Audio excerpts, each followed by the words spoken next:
Marwadi university మంచి భవిష్యత్తు కోసం తెలుగు విద్యార్థులు ఇష్టపడే యూనివర్సిటీ. కాల్ 9059052378 9059052379.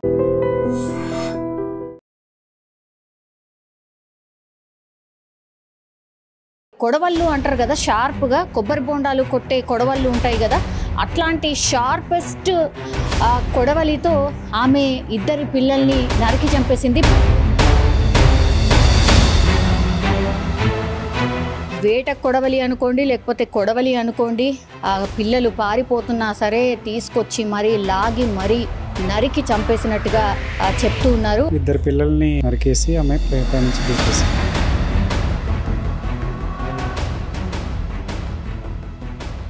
పిల్లల్ని బాగా కొడుతుంది. అంటే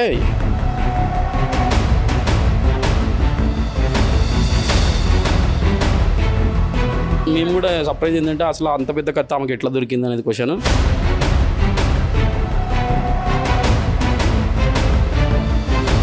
ఆమె ఎంత రూడ్ ఉన్నా ఆమె ఏం దొరికినా దొరకకపోయినా అట్లా కొడుతుందని మేము ఎక్స్పెక్ట్ చేయాలి అసలు.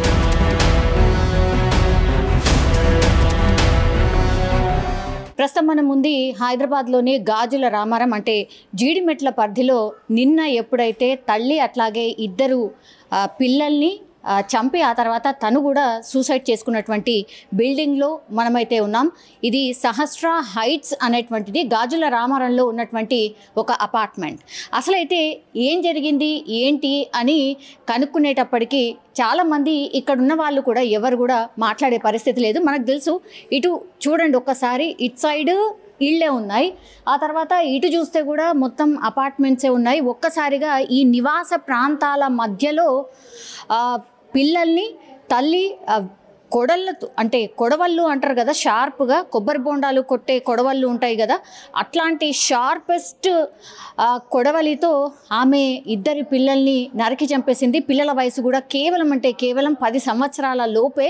సో ఇద్దరి పిల్లల్ని చంపడం, ఆ తర్వాత తల్లి పైనుంచి కిందికి దూకేయడం అయితే జరిగింది. ఒక్కసారిగా నిన్న జరిగినటువంటి ఈ సంఘటనతో అయితే పూర్తిగా ఇక్కడంతా కూడా ఒక భయానకమైన వాతావరణం అయితే నెలకొంది. అయితే ఈ ఇన్సిడెంట్కి సంబంధించి అసలు ఏం జరిగింది ఏంటి అనేది ఈ బిల్డింగ్లో ఉన్న వాళ్ళు ఏమైనా చెప్తారో ఏమో అని అంటే ఎవ్వరు కూడా మాట్లాడే పరిస్థితి లేదు. అట్లాగే కింద మనకు చూడొచ్చు ఒక సైలెన్స్ వాతావరణం కనిపిస్తోంది. ఎవరు కూడా మనకు కనిపించట్లేదు. ఇక్కడ క్లియర్గా మనం చూడొచ్చు, ఇది 5 ఫ్లోర్డ్ బిల్డింగ్ అనమాట. వీళ్ళు మనకున్న ఇన్ఫర్మేషన్ ప్రకారం అయితే వీళ్ళు ఉంటుంది 204 అంటే జీవి రెడ్డి, వాళ్ళ హస్బెండ్ పేరు కూడా. సో ఎప్పుడైతే ఈ ఇన్సిడెంట్ జరిగిందో ఈ 2nd ఫ్లోర్కి సంబంధించి అంటే ఈ మెట్ల మార్గం ద్వారా వెళ్ళాలన్నా లేదంటే లిఫ్ట్ మార్గం ద్వారా వెళ్ళాలన్నా కూడా ఇక్కడ ఎవరిని కూడా ఎలో చేయట్లేదు. అండ్ 5 ఫ్లోర్స్ బిల్డింగ్, ఫ్లోర్కి 4 మాత్రమే అపార్ట్మెంట్స్ ఉన్నాయి. ఆ అపార్ట్మెంట్లోనే 204 అపార్ట్మెంట్లోనే ఈ ఇన్సిడెంట్ అయితే జరిగింది. పూర్తిగా మనం చూడొచ్చు ఈ బిల్డింగ్ 5 ఫ్లోర్స్ బిల్డింగ్ కాబట్టి పిల్లలు ఇక్కడ చుట్టుపక్కల ఉన్నటువంటి ఒక స్కూల్లోనే చదువుతున్న పరిస్థితి. కానీ ఇప్పుడు మనం చూస్తే మాత్రం ఎవరు కూడా కనిపించట్లేదు అండ్ ఎవరు మాట్లాడడానికి కూడా ఇష్టపడట్లేదు. ఇక్కడే మనం చూడొచ్చు, నిన్న పడిపోయిన తర్వాత కూడా ఇదంతా కూడా వాష్ చేసిన పరిస్థితి, ఇంకా కూడా ఈ బ్లడ్ స్టెయిన్స్ మనం చూస్తూ ఉన్నాం. అంటే ఇక్కడ పైనుంచి ఆమె కిందికి దూకినటువంటి పరిస్థితి, ఇవే బ్లడ్ స్టెయిన్స్ మనకు క్లియర్గా చూడొచ్చు.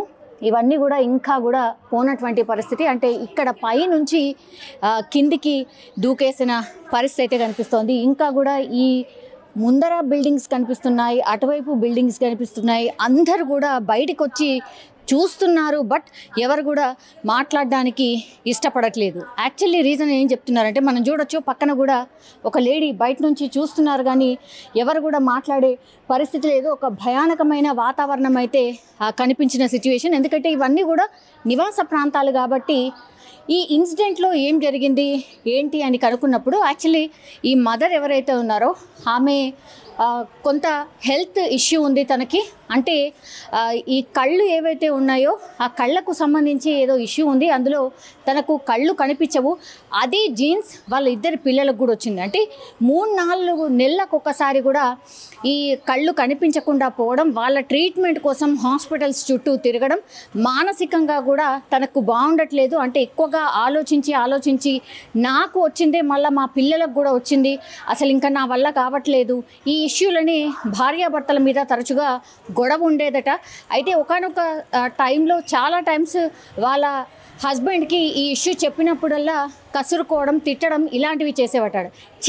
ఏంటి ఈ జీవితం అని అనుకుందో ఏమో తెలియదు కానీ బట్ ఒక తల్లి మాత్రం ఇంకా లాభం లేదు అనుకుంది, నా పిల్లల్ని ఇంకా నేను పోషించలేను ఆర్ చూసుకోలేను, బికాస్ తనకు హెల్త్ ఇష్యూ ఉంది సేమ్ ఇట్లాగే. అంటే తనకు కూడా కళ్ళు కనిపించవని చెప్తున్నారు, అట్లాగే మానసికంగా కూడా తనకు పెద్దగా అంటే ఏమీ ఉండదు. అయితే ఈ మదర్కి మానసికంగా ఇష్యూ ఉంది ఒకటి, ఆ తర్వాత పిల్లలకు కూడా హెల్త్ ప్రాబ్లం ఉంది కాబట్టే వాళ్ళని చూసుకోవడం ప్రాబ్లం అవుతుంది అనేసి కూడా ఇంకోటి కూడా వినిపిస్తోంది. సో వాళ్ళని అత్యంత దారుణంగా వేట కొడవలి అనుకోండి, లేకపోతే కొడవలి అనుకోండి, పిల్లలు పారిపోతున్నా సరే తీసుకొచ్చి మరీ లాగి మరీ నరికి చంపేసినట్టుగా చెప్తూ ఉన్నారు. ఆ తర్వాత వాళ్ళిద్దరు చనిపోయారు అని నిర్ధారణ చేసుకున్న తర్వాతనే ఈ బిల్డింగ్ పైనుంచే దూకినటువంటి పరిస్థితి అయితే కనిపిస్తోంది. అత్యంత విషాదకరమైనటువంటి ఘటన. యాక్చువల్లీ మరి తను నిజంగానే ఏమనుకుందో, మనసులో ఏమనుకుందో కానీ సూసైడ్ లెటర్లో కూడా ఓన్లీ మా హెల్త్ ఇష్యూస్ వల్లనే నేను చనిపోతున్నాను, నేను చూసుకోలేకపోతున్నాను, ఫ్రీక్వెంట్గా డాక్టర్ దగ్గరికి వెళ్ళాల్సి వస్తోంది, సో నాకు ఉంది, నా పిల్లలకు కూడా అదే వచ్చింది, నేను తట్టుకోలేకపోతున్నాను అంటూ తాను సూసైడ్ లెటర్లో రాసినట్టుగా కూడా పోలీస్ అఫీషియల్స్ చెప్పినటువంటి సిచ్యువేషన్ అయితే కనిపిస్తోంది. ఇక్కడ ప్రస్తుతం అయితే సైలెంట్. నిజంగానే అంటే ఎవరైనా సరే ఒక అపార్ట్మెంట్లో ఇంత పెద్ద ఇన్సిడెంట్ జరిగినప్పుడు మాత్రం ఎవరైనా ఇట్లాంటి సిచ్యువేషనే మనకు కనిపిస్తోంది అనుకోవచ్చు. మానసికంగా యాక్చువల్లీ తనకు కూడా బాగుండదు, అంటే ఆలోచించి తనకు కూడా మెంటల్లీ కొద్దిగా అంటే యాంగ్జైటీ, డిప్రెషన్ ఇట్లాంటివి కూడా ఉన్నట్టు కూడా చెప్తున్నారు. ఎవరితోనూ కూడా పెద్ద మింగిల్ కాదు, బయటికి రాదు అనేటువంటిది కూడా చెప్తున్నారు. అయితే చాలా చిన్న పిల్లలు ఉన్నారు కాబట్టి ఆ పిల్లలకు కూడా ఆ తల్లికి ఉన్నటువంటి ఇష్యూయే వాళ్ళకు కూడా ఉండడం. మరి ఇది జనరల్లీ అంటే చాలా అంటే హెల్త్కి సంబంధించిన ప్రాబ్లమ్స్ చాలా డిఫరెంట్గా ఉంటాయి. ఇది కూడా కొత్తగా వింటున్నటువంటి ప్రాబ్లం అనుకోవచ్చు. ఎందుకంటే ఆ తల్లికి ఐస్ కనపడవు, అంటే కొంత ట్రీట్మెంట్ చేసుకుంటేనో డాక్టర్ దగ్గర కొన్ని డ్రాప్స్ వేసుకుంటే కానీ కనిపించవు. అట్లాంటిదే వాళ్ళ పిల్లలకు కూడా రావడంతో తట్టుకోలేకపోయింది, అందుకని ఆత్మహత్య చేసుకుంది, వాళ్ళ పిల్లల్ని చంపేసి అనేటువంటిది చెప్తూ ఉన్నారు. అయితే ప్రస్తుతం అయితే ఇక్కడ ఎవరూ కనిపించట్లేదు, బట్ ఈ ముగ్గురు బాడీస్ను కూడా ప్రస్తుతం అయితే గాంధీ హాస్పిటల్కి తరలించారు. అక్కడ పోస్ట్మార్టం తర్వాత వాళ్ళ నేటివ్ ప్లేస్ వచ్చేసి ఖమ్మంలో దగ్గరలో ఉన్నటువంటి ఒక గ్రామంగా చెప్తున్నారు. సో ముగ్గురిని కూడా అక్కడికి తరలించడం అయితే జరిగింది. ఒక్కసారిగా ఈ ఇన్సిడెంట్ చూసిన తర్వాత, విన్న తర్వాత మాత్రం ఈ చుట్టుపక్కల వాళ్ళు కూడా పూర్తిగా పానిక్ అయిపోయిన సిచ్యువేషన్. అట్లాగే తాను ఒక సూసైడ్ లెటర్ కూడా రాసింది, 6 పేజీల సూసైడ్ లెటర్. ఇప్పుడు 6 పేజీల సూసైడ్ లెటర్లో ఏముంది ఏంటి అని కనుక్కునే ప్రయత్నం చేసినప్పటికీ కూడా అందులో పెద్దగా ఏం లేదు. పోలీస్ అఫీషియల్స్ ఒక్కసారి వచ్చి ఈ డీటెయిల్స్ అన్నీ కనుక్కున్నప్పటికీ కూడా, సార్ ఏం జరిగింది ఏంటి అనేది మనం చెప్తారా సార్? ఏమైంది సార్? దేని గురించి అండి? అదే నిన్న ఇన్సిడెంట్ అయింది కదా సార్. నిన్న 2 పిల్లల్ని నరికేసి ఆమె పైనుంచి దూకేసింది. సార్ మీరు ఏ ఫ్లోర్లో ఉంటారు సార్? నేను 3rd ఫ్లోర్. 3rd floor. వీళ్ళు ఉండేది 2nd floor. 2nd floor. Sir ఎట్లా ఉండేది? తనకేదో ఇష్యూ అని అంటున్నారు, ఏంటి సార్? అప్పుడప్పుడు మానసికంగా ఏదో ఉండేదని అంటుంటారు కానీ మరి తెలియదు ఎగ్జాక్ట్. బయటికి కూడా ఎప్పుడు రాకపోయేది ఎక్కువ. అసలు అంటే వచ్చేది అందరితోటి, కొంచెం మింగిల్ కాకపోయేది. అప్పుడప్పుడు అంటే ఏదన్నా గ్రూప్ ఈవెంట్స్ అవుతాయి, అప్పుడప్పుడు వచ్చేది కానీ అంత ఎక్కువ ఉండకపోయేది యాక్టివ్. మరి పిల్లలు సార్? పిల్లలు కిందికి వచ్చి ఆడుకునేవాళ్ళు. They are normal. కానీ ఐస్కి సంబంధించి ఏదో ఉంది అని అంటున్నారు, కాబట్టి ఇక వాళ్ళ గురించి ఎగ్జాక్ట్లీ అందరికీ చెప్పరట్లే కదా. అవునా? అంటే మీకు అట్లా ఏమైనా అనిపించిందా సార్? పిల్లలు అయితే అంటే ఎగ్జాక్ట్ చెప్పలేం కదండి, వాళ్ళ ఇంట్లో ఇష్యూస్ ఎలా ఉన్నాయి అనేది చెప్పలేం కదా. ఇంట్లో ఇష్యూస్ అని కాదు కానీ బయటకు వచ్చి ఆడుకునే వాళ్ళు కదా సార్? నార్మల్గా ఆడుకుంటారు. ఈవినింగ్ వాళ్ళ ఆమె తీసుకొచ్చి ఆడిపించేది. కొంచెం నెక్ పెయిన్ వస్తుంది. సో అది సిచ్యువేషన్. సో ఇక్కడున్న బిల్డింగ్లో ఉన్నటువంటి ఓనర్ కూడా అదే చెప్తున్నారు సార్. 204 సార్ వాళ్ళ ఫ్లోర్ వచ్చేసి 204. జీవి రెడ్డి అంటే జీవి రెడ్డి మీన్స్ గండ్ర వెంకటరమణారెడ్డి. గండ్ర వెంకటరమణారెడ్డి అలా తను ఏం చేస్తారు సార్? ఫార్మాలో చేస్తాడు. ఫార్ములా చేస్తారు. ఓకే, వాళ్ళతోని ఏం ఇష్యూ లేదు, వాళ్ళు అందరు కలిసి ఉండేవాళ్ళ అంటే హస్బెండ్ కూడా ఉండేవాళ్ళ? ఇక్కడే ఉంటారు, నలుగురు ఇక్కడే ఉంటారు. అచ్చా, ఓకే. ఆయన ప్రెసిడెంట్ యాక్చువల్లీ. తనే ప్రెసిడెంటా? Oh no, okay. మీకు ఎట్లా ఉండేవాడు సార్ తను? జనరల్గా మాట్లాడేవాళ్ళం అంతేగాని ఇష్యూస్ అలాంటివి మనకు బయటకు అంటే తెలియపోయి. ఇక్కడ ఏమున్నా సరే తనే కదా హ్యాండిల్ చేయాలి జనరల్ అయితే. అంటే రీసెంట్గానే తీసుకోండి, ఒక 1 year కూడా కావట్లేదు. Is good actually. బేసికల్లీ అందరితో పాటే బాగుండేది, మరి ఇంట్లో ఎలా ఉండేది అనేది ఇక మనకు తెలియదు. Okay sir, thank you. So మొత్తం మీద అది యాక్చువల్లీ వాళ్ళ ఫ్యామిలీకి సంబంధించి అయితే డెఫినెట్లీ ఇష్యూ కాదు, బట్ తను ఎక్కువగా మింగిల్ కాకపోవడం ఒకటి, డిప్రెషన్ ఉంది అనేటువంటిది కూడా కొంత బయటకు వస్తుంది. కాబట్టి ఇక్కడ ఉన్నటువంటి బిల్డింగ్లో ఉన్నటువంటి వాళ్ళు కూడా అదే చెప్తున్నారు, అంటే కొద్దిగా అందరితో మింగిల్ అయ్యేవాళ్ళు కాదు. అండ్ ఈ బిల్డింగ్కి ప్రెసిడెంట్ కూడా వాళ్ళ హస్బెండే, అంటే గండ్ర వెంకటరమణారెడ్డి. ఆయన పేరు వచ్చేసి ఫార్మా కంపెనీలో ఆయన ఉద్యోగం చేసేవాడు. ఇల్లనే ఉంటారా సార్ మీరు కూడా? 103నా సార్? సార్ ఏమైంది సార్ అసలు? వీళ్ళు వచ్చేసి 5 years దాకా ఉన్నారు. మేము ఫస్ట్ వీళ్ళే ఆక్యుపై చేసింది అపార్ట్మెంట్లో, తర్వాత నేను ఆక్యుపై చేసిన. వాళ్ళు నాకు ఫ్రెండ్స్, ఆయన 203 అయినా వెంకటరెడ్డి. చాలా పేసి ఉంటాడు, కానీ ప్రాబ్లం ఏంటంటే వైఫ్కి కొంచెం ఇబ్బంది ఉండే. ఈజ్ నాట్ స్టేబుల్, అంత కంట్రోల్ ఉండేది కాదు. మెడికల్ ఇష్యూస్ ఉన్నాయి ఆమెకి, కిడ్స్కి కూడా ఆరోగ్యం బాగుండేది కాదు. Is full of control. But కాకపోతే ఏమైందంటే వాళ్ళ మామగారు కూడా బాగా సపోర్ట్ చేసేవాడు, అంతా బాగానే ఉండేది. ఈ మధ్యన కొంచెం ఆమెకి ఇంకా ఎక్కువ ఇబ్బంది పెట్టడం స్టార్ట్ చేస్తే ఒక 6 months నుంచి వాళ్ళు ఇంకో కేర్ఫుల్ కూడా చూసుకునేటోళ్ళు.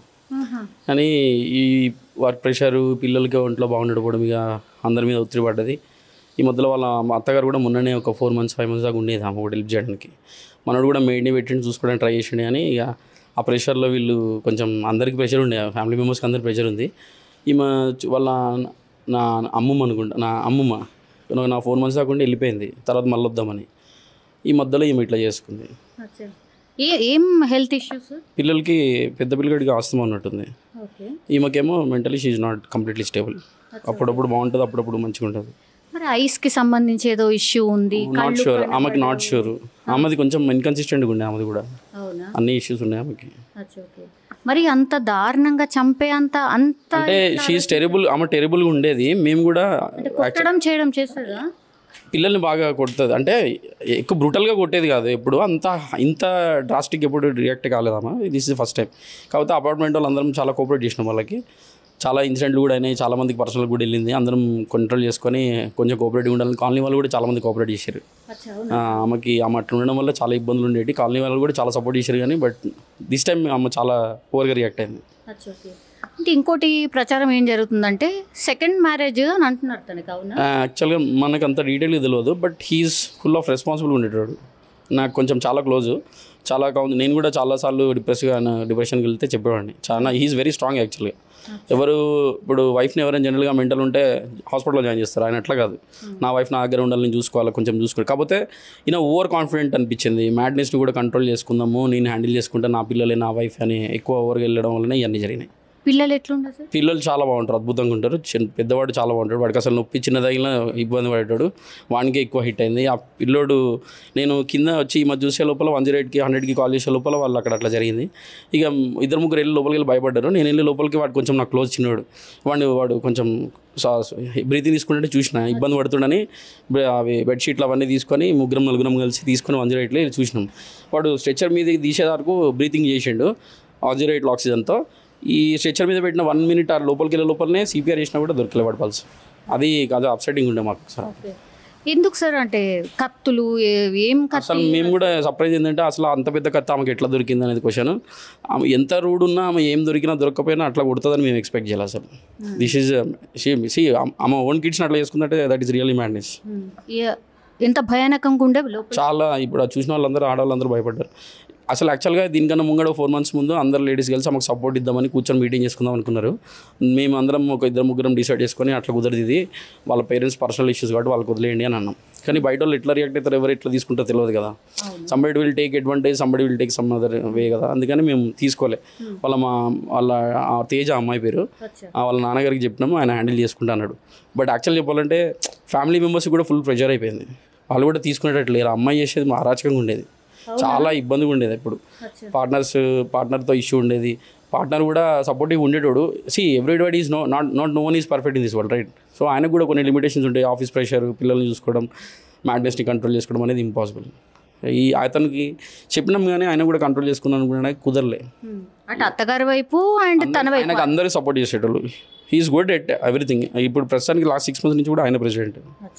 అపార్ట్మెంట్ బాగా చూసుకునేటోడు, కాస్ట్ కంట్రోల్ కూడా బాగా చేసేటోడు. He's good, no complaints on him. ఏమంటే అమ్మాయిది అందరి మీద ప్రెషర్ అయిపోయింది. స్ట్రీట్లో ఎవరైనా డిస్కస్ చేస్తే ఆమె గురించి మాట్లాడుకున్నాను అనుకుంటుంది. అట్లనే ఒక 2-3 ఇన్సిడెంట్లు అయినాయి. చాలామందికి పక్కన బిసైడ్ అపార్ట్మెంట్స్ వాళ్ళకి కూడా తెలిసింది. నాకు యాక్చువల్గా ఏంటంటే నాకు క్లోజ్ ఫ్రెండ్ అయినా కిడ్నీ ఫస్ట్ చెప్పగానే ఏడ్చుకుంటారే, నువ్వు ఏదో ఒకటి చేయరా అంటే నేను బిల్లియన్ పట్టుకొని వెళ్ళిపోయాను నేను. కానీ వాడు అక్కడ స్ట్రెచర్ బీడ ముందే చనిపోయేసరికి నేను కూడా అప్సెట్లో ఉండిపోయాను. వాళ్ళ హస్బెండ్ ఉండేనా? లేడు, ఆఫీస్లో ఉన్నాడు. అప్పుడే వస్తాడు మనోడు. ఇంకో హాఫ్ అన్ అవర్లో ఇంట్లో ఉండేవాడు. యాక్చువల్గా అన్నాడు నాతో, అరే ఏమేం చేసి ఈ పిచ్చిది ఏం చేసిందో చూడరా కొంచెం అని అంటే నేను పోయినా చూసుకున్నాను. అప్పటిలోపల 2-3 వేరు కానీ but no one could able to step inside. పెద్దోటి మొత్తం 1/2 లీటర్ 1 లీటర్ దాకా బ్లడ్ అంతా బ్లీడ్ అయిపోయి ఉండే. కానీ లోపల ఇన్సైడ్ వాడు కార్నర్లో వాడు బ్రీత్తో ఉన్నాడని ఎవరు గెస్ చేయలేడు. ఆ బ్రీతింగ్ సౌండ్తో నేను వెళ్ళడం వల్ల నాకు తెలిసింది, కానీ లేకపోతే no one could find it. ఇంకో 2 minutes ముంగట తీసుకోబోయింటే చిన్నోడు బతికేటోడు అనిపించింది. అది అనిపించింది మాకు. 108 వాళ్ళు కూడా ఫాస్ట్గా వచ్చారు. ఇక అంతా బ్యాడ్ లక్ అని ఉంది. ఏం చదువుతున్నారు సార్ వాళ్ళు? పిల్లోడు ప్రిపేర్ 2nd అనుకుంటా, పెద్దోడు ప్రిపేర్ 3rd అనుకుంటా. 5 to 7 ఏసి మధ్యలో ఉంటారు ఇద్దరు. అంతే ఏముండదు. పిల్లలు చాలా బాగుంటారు, మంచిగా ఉంటారు. పిల్లలకు కూడా ఏదో ఇష్యూ ఉంది, ఐస్ కనిపించవు, డ్రాప్స్ వేయాలి, పెద్ద పిల్లడికి ఇక్కడ ఏంటంటే ఎవరికి లోపల ఏముందో తెలియదు. అందరూ అన్పాపులర్ అన్నీ చేస్తూ ఉంటారు. ఈజ్ వెరీ గుడ్ ఫాదర్, ఆమె కూడా very good mother. It's all madness. ఆమె అన్సర్టినిటీని కూడా ఆమెను కూడా పుష్ చేయలేము కదా. ఇన్ని రోజులు బాగానే చూసుకుందామా. షీ డెలివర్డ్ 2 babies 7 years దాకా చూసుకుందంటే she's not a mad mom, right? She also did. మెంటల్గా అన్స్టేబుల్ ఉంటే ఇక తను కూడా ఏం చేయగలదు. We can't blame anyone. ఇప్పుడు వాడు లక్ లేదు వాడికి మీద, లేకపోతే వాడు కూడా ఉండేటోడు. సో అమ్మ పేరు వచ్చేసి తేజస్విని. ఆమెకు కేవలం 32 సంవత్సరాలు మాత్రమే ఉన్నాయి. సో తనకి కళ్ళ సమస్య ఉంది. అదే సమస్య తన 2 పిల్లలకు కూడా వచ్చింది. అంటే ప్రతి 4 గంటలకు ఒకసారి కళ్ళల్లో ఆ చిన్న పిల్లలిద్దరికీ కూడా డ్రాప్స్ వెయ్యాల్సిందే, లేకపోతే కళ్ళు కనిపించవు. ఇప్పుడు ఇదే ఆ తల్లి మనోవేదనకు కారణమైంది అన్నట్టుగా చెప్తున్నారు. ఎందుకంటే హర్షిత్ రెడ్డి, ఆశీష్ రెడ్డి వీళ్ళిద్దరు కూడా కేవలం 11 సంవత్సరాలు 10 సంవత్సరాల లోపు పిల్లలే కాబట్టి ఆ చిన్న కుమారుడు అయితే పాపం కొనా ఊపిరితో ఉన్నప్పుడే హాస్పిటల్కి తీసుకుని వెళ్ళే ప్రయత్నం చేసినప్పటికీ కూడా ఆ హాస్పిటల్ తీసుకుని వెళ్ళే లోపే చనిపోవడం అయితే జరిగింది. సో మానసికంగా అట్లాగే హెల్త్ ఇష్యూస్ వల్లనే తను చనిపోయినట్టుగా పూర్తిగా ఆమె రాసినటువంటి సూసైడ్ నోట్ ద్వారా స్పష్టంగా తెలుస్తోంది. కొడవళ్ళు అంటారు కదా, షార్ప్గా కొబ్బరి బొండాలు కొట్టే కొడవళ్ళు ఉంటాయి కదా, అట్లాంటి షార్పెస్ట్ కొడవలితో ఆమె 2 పిల్లల్ని నరికి చంపేసింది. వేట కొడవలి అనుకోండి, లేకపోతే కొడవలి అనుకోండి, ఆ పిల్లలు పారిపోతున్నా సరే తీసుకొచ్చి మరీ లాగి మరీ నరికి చంపేసినట్టుగా చెప్తూ ఉన్నారు. 2 పిల్లల్ని నరికేసి ఆమె పైనుంచి దూకేసి.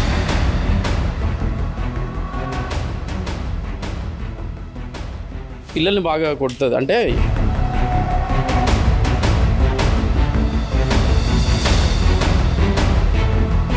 మేము కూడా సర్ప్రైజ్ ఏంటంటే అసలు అంత పెద్ద కత్తి ఆమెకి ఎట్లా దొరికింది అనేది క్వశ్చన్.